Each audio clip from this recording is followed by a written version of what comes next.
So welcome back. Hopefully lots of networking, etc.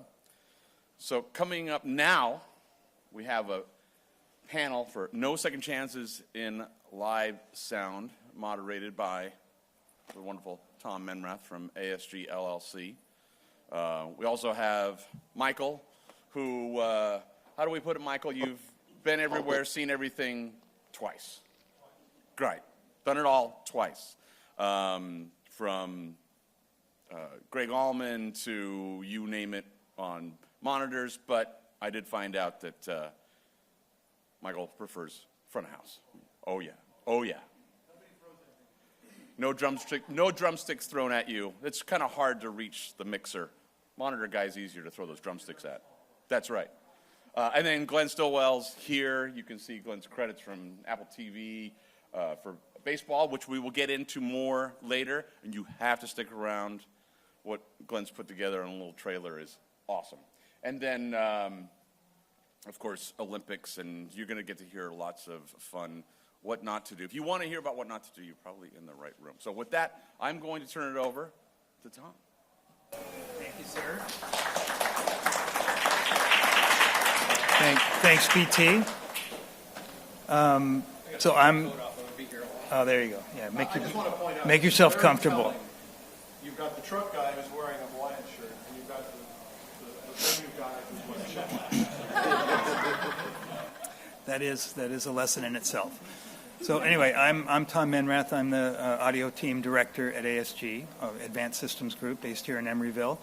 And we do many things, but I'm focused on audio, obviously. And we do lots of post-production and recording studios where you have all kinds of opportunities to edit and enhance and overdub and fix things and work on them till they're just right.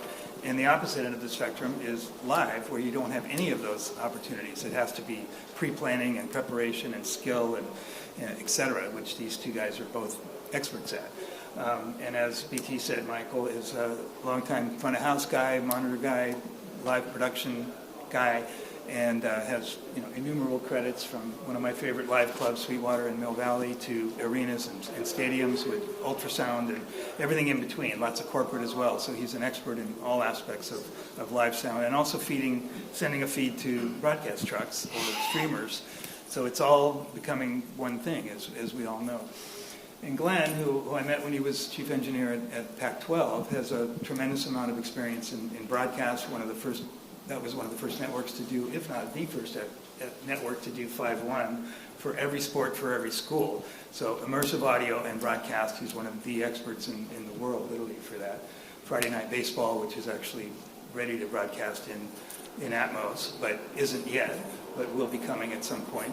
And then obviously the Olympics, and he'll talk about all those things. So with that introduction, let's start by talking about all the preparation that you may or may not be aware of that goes into planning a live sound situation, because you have one shot. There are no second chances in live sound, as the title of the session indicates. So being prepared, having lightning fast reflexes to go to plan B when the shit does hit the fan, which will happen at times. So does that ever happen? No, it never happens. Never happened. Yeah. So let's start by talking about preparation and all the pre-planning that goes into a successful live event. Let's start with you, Michael.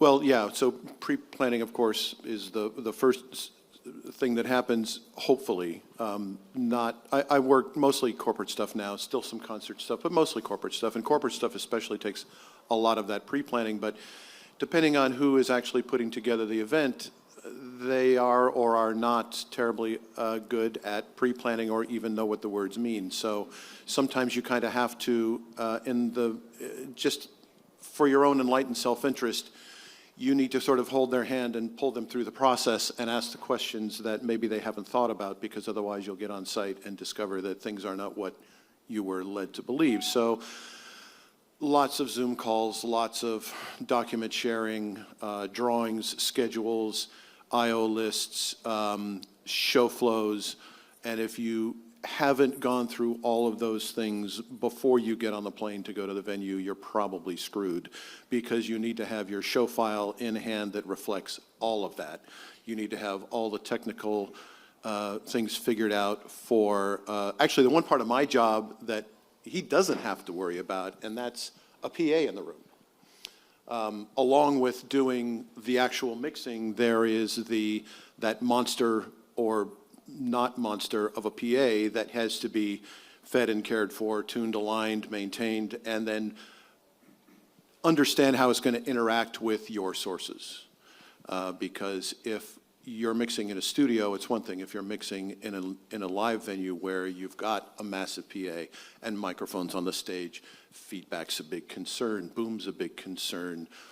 Your panel discussion people being able to hear themselves is a big concern. All of those things. So all that, again, that goes into the pre-planning. And then making sure that you have your collective stuff together when you walk in that ballroom, arena, whatever the venue is that you're walking into when you get there. I think for me, I go back to the more I plan for backups, the less likely I will use them. And if I don't plan for them, the more the likely I will need to use them. And where do they need to be? What is the most, what by percentage, where's the failure point? In the last Olympics, we had 3 layers or 4 layers really of backups. The final one being what we called the zombie apocalypse. If the zombie apocalypse came, what were we going to do? We were going to bypass everything in existence that we had spent millions and billions of dollars on, and we were going to go down to something that was probably a couple $1,000s. But that we had it, we never used it. That's the thing. Paperwork is another thing. I mean, I get the advantage of going through and being able to go back to the same places every time. So over time, I get better because I know the idiosyncrasies of each one of the venues that I look at. I go back to my notes and I say, oh, well, this only has 2 fiber strands over here, therefore I need a backup off of this fiber strand. So your notes and your spreadsheets and all that is probably critical. We have 2 shows. We have a red and a blue, and we share paperwork. So both shows are built identical, and that way, if I have to go in and fill in on the other show, I don't really have to redo. So in my mind, that's a form of a backup. I'm the backup to the other guy just in case. So things like that. As far as, the zombie apocalypse, if it happens, you kind of have to practice. It's just like you're like an EMT. You have to assess the problem, and you have to train to take the appropriate action. If those who remember anybody in the service? Anyone in the service? Well, it's first aid. It's start the breathing, stop the bleeding, treat for shock. Those are the 3 things, and we treat audio the same way. Or the audio mixer if he has. If he's throwing up into his garbage can, yes. It's funny you said basically failure points. One of my mantras is finding the points of failure. And where are the places when something can go wrong? And what you said about redundancy, it's like two power supplies on the console. Yes, turn them both on. Make sure one is on a UPS and one is not on a UPS. Make sure you have a redundant network if you're in a digital environment. Make sure that you're not running your redundant network down the same fiber as your primary network, which is something that vendors have a tendency to do because it's cheaper. There's all of these redundancies that you're right. If you don't build them in, you will. And the other mantra is, plug in the backups, because if we don't plug in the backups, we'll need them. Right. We've all rolled our eyes when we have redundant Dante networks, which is a great idea. But if you run them both through the same TAC-12, you're dumb as a post. You just put a bullet in your foot. Correct. Yeah. That and even with like these things, right? So everybody on the stage is on a lavalier.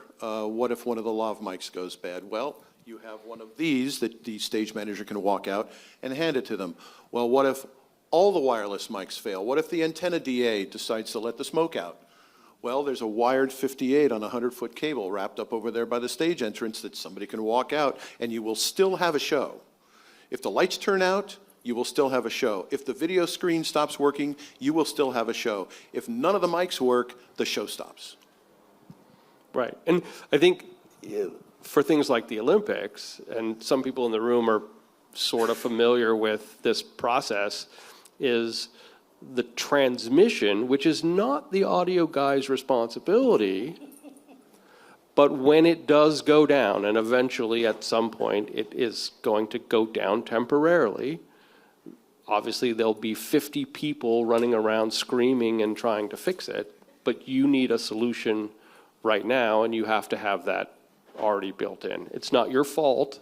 I know you're being screamed at that it's your fault, but it's not.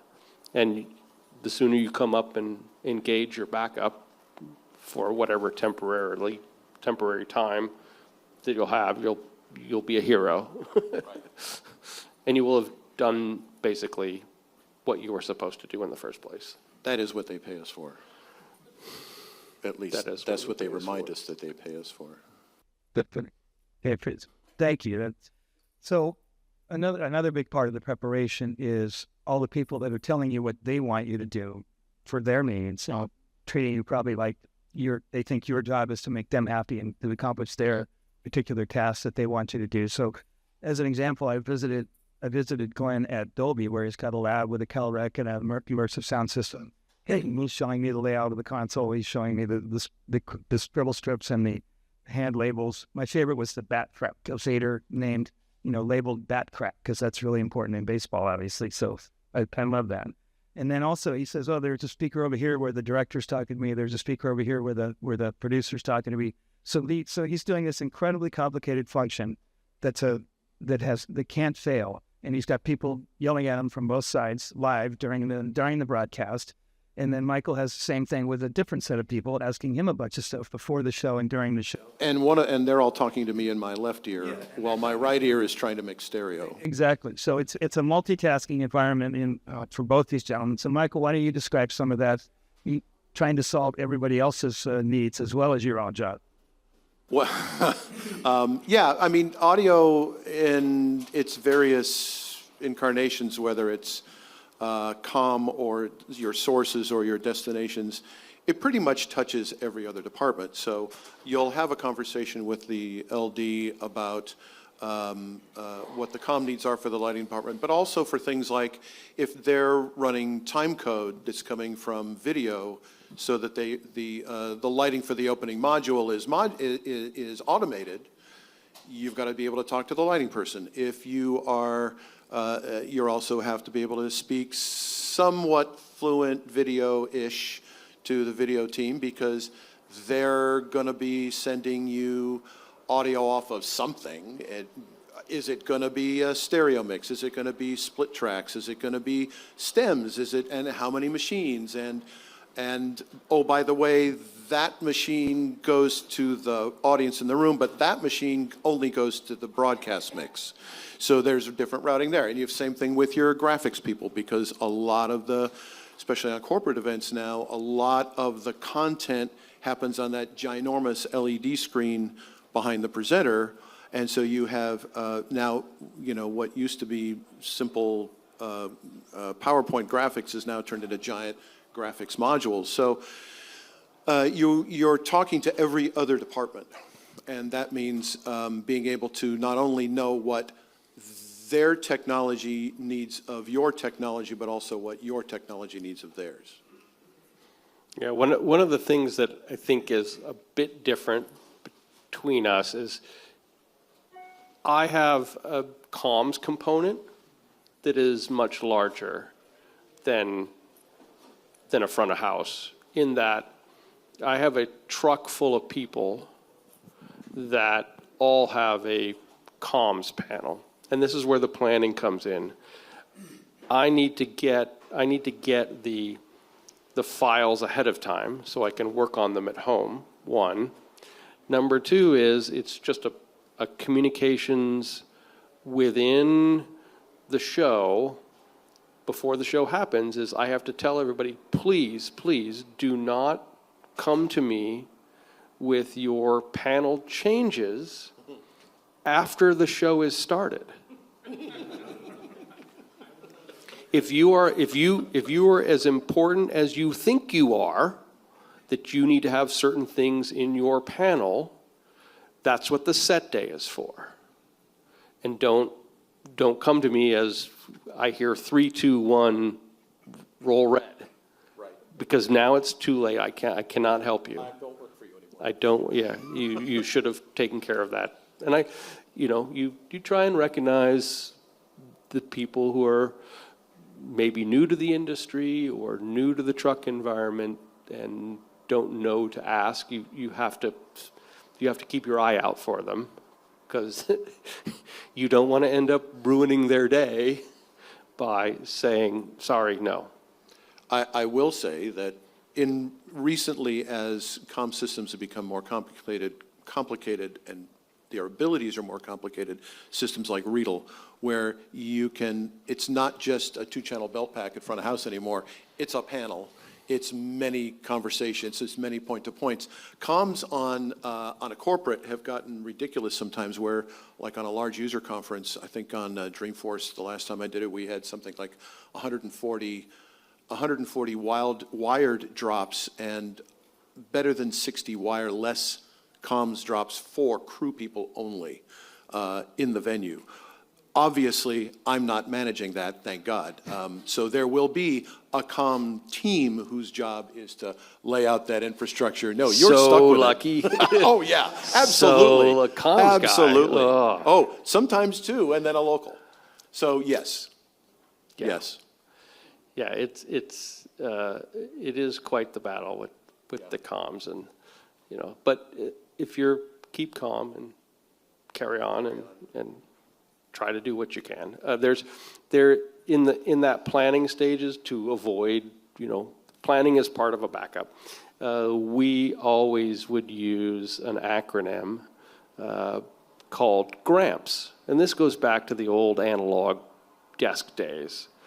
So you had a set of priorities, because as a television mixer, I'm in a battle against time. I only have 6 hours between the time I set foot into a truck I've never seen before. I have 6 hours before tip-off.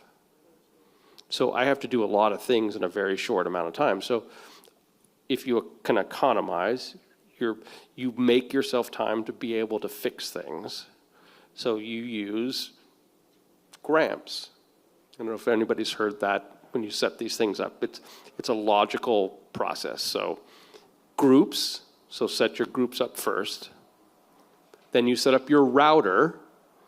So our router is a big deal in television. Then you set up your auxes, which Yamaha people, that's your submix, I think. Then you set up, we used to call it matrix. Most desks don't have matrix anymore. Then that's the multi-track. Then the last thing is production support. And that's when the technical director asks you to put the pre-fade of his wipe effect in his Wohler.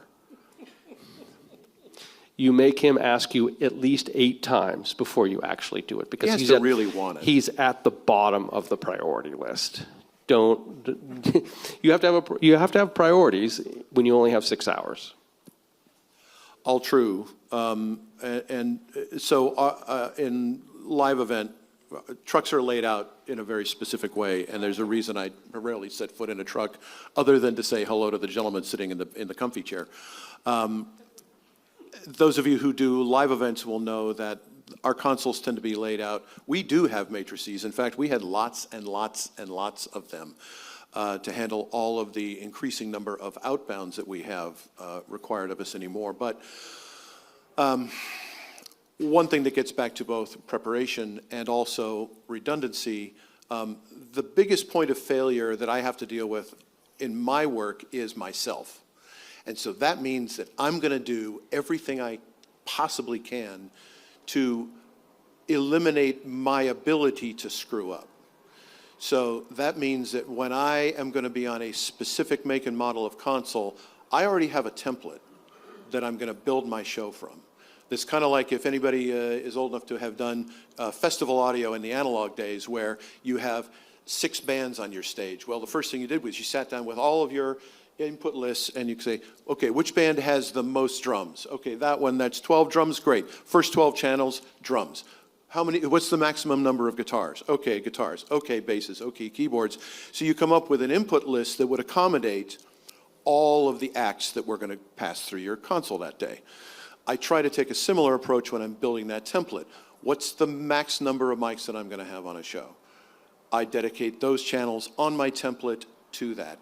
Max number of video playback, max number of graphics, max number of demos. And now the channel counts have gone up.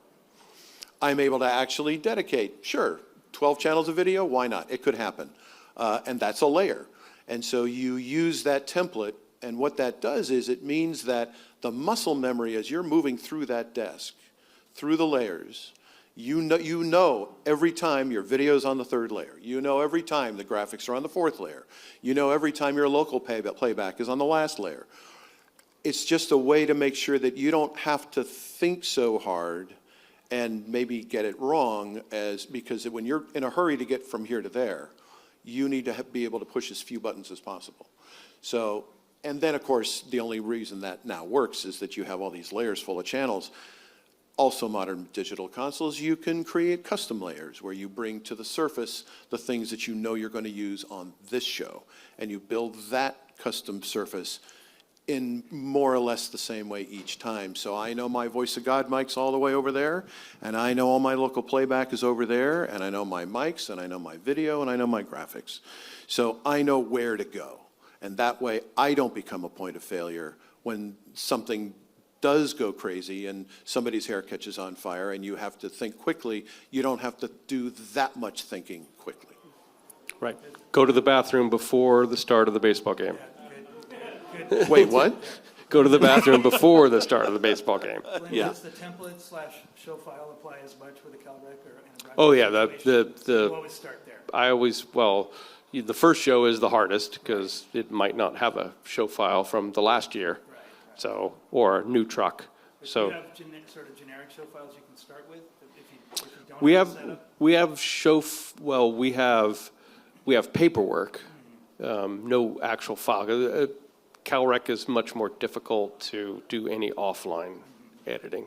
In fact, it does it sort of, but it's very difficult. And you can't take the file from truck A to another truck because every one of the trucks is established with a different set of how many ins, outs. So they're all, there's some general stuff, but you usually don't do that. So that first show is one big advantage we have over you. Yeah. I know a PM7 is going to be a PM7 wherever it is. I know a DM whatever is going to be wherever it is. Yeah. And so in fact, it's in my pocket right now. I have a thumb drive that has my corporate template for every single Yamaha console. And that's where I start. Excellent. So we alluded to disaster management a bit earlier. So maybe since you guys have so much real world experience, if you could share a quick story of something that went wrong and how you solved it, and did you get the acknowledgement and the respect you should have, and you solved it? I'll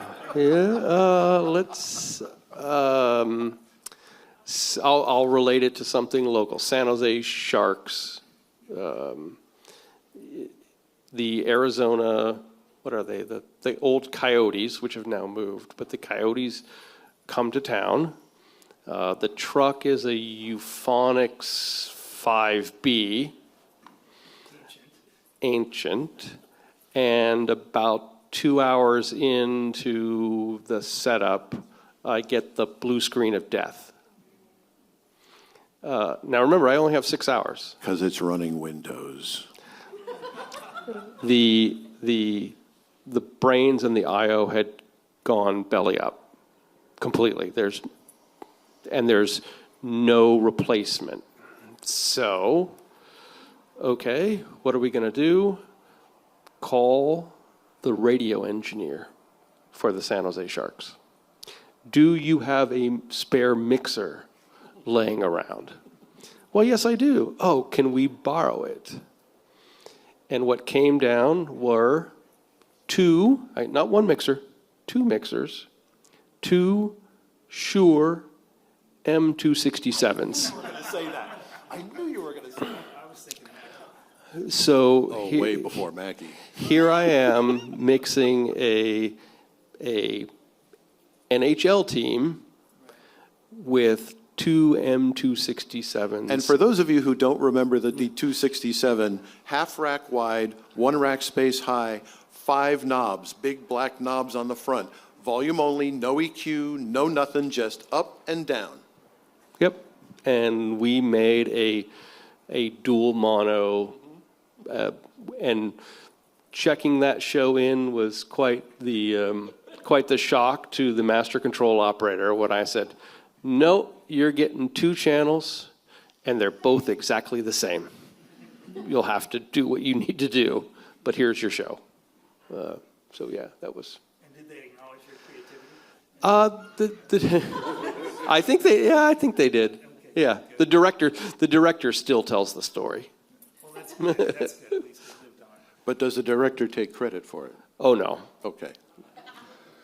Mine. So a long time ago, the client was BlackBerry. That's how long ago it was. We were out on the in New York City on the island of Manhattan. There are basketball courts on an old pier, and once in a while, people will book it to do corporate events. We were out there doing a product release for BlackBerry. It was a big distributed PA system. The PA was being managed using Meyer Galileo, if anybody's familiar with that device. Love that device.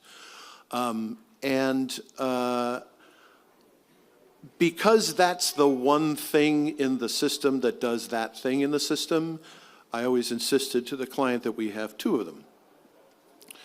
We were setting up, fortunately we were not in show, we're setting up, I was tuning the PA, and again, it was a flown grid with probably 25 speakers hanging, again, distributed, all coming off these outputs of the Galileo, and that's where your EQ and your time alignment is done.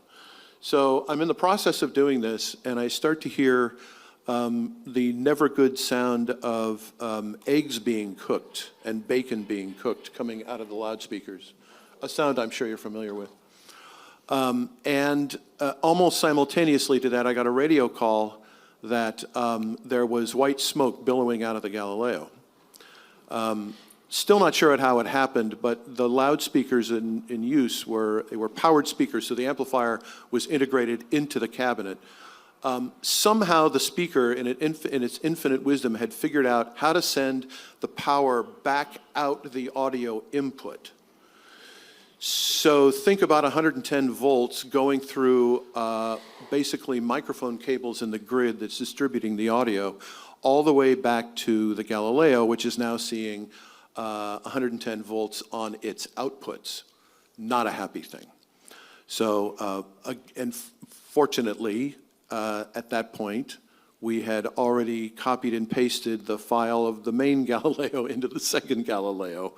So we were able to very quickly just literally move input and output connectors over, connect the second one, make it the primary on the network, and we were able to move on without too much craziness.